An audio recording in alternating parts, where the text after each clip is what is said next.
आत्महत्या केलेल्या शेतकऱ्यांची ही मुलं आपलं सारं दुःख विसरून विठू नामाच्या गजरात तल्लीन झाली आहेत.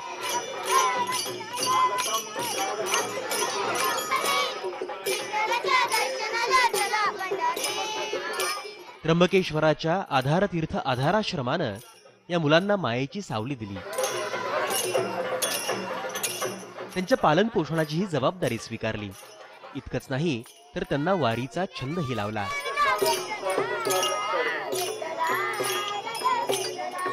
त्यामुळेच तर संदीप राजवंशी या चिमुरड्याला अभंग तोंडपाठ आहेत. नाही कुणाचे कुणी तुझे लवेळे कोणी, आणतीला जाशील एकला रे प्राण्या माझे माझे म्हणूनी, आणतीला जाशील एकला रे प्राण्या माझे माझे म्हणूनी. बहीण कुणाचे भाव कुणाचे नाही कुणाचे सखे सोयर, बहीण कुणाचे भाव कुणाचे नाही कुणाचे सखे सोयर.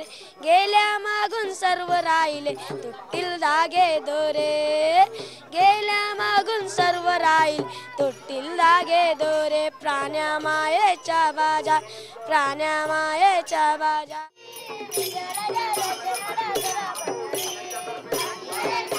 आमच्या शैक्षणिक शाळाबरोबर आम्हाला संस्कृती पण शिकवतात.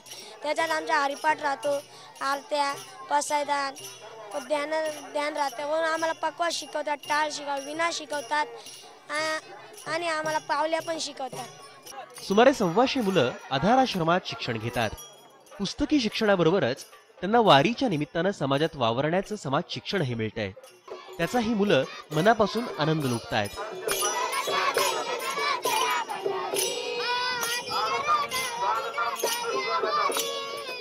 शेतकऱ्यांच्या आत्महत्यांचं दुष्टचक्र थांबावं अशी प्रार्थना ही मुलं माऊलींकडे करतात.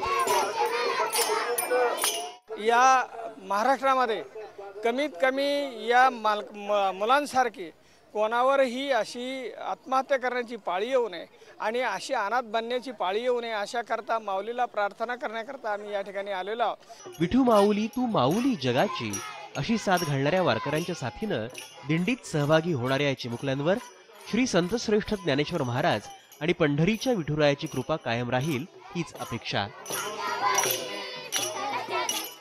कॅमेरामन विलास पाटील सह सुनीत भावे, साम मराठी, पुणे.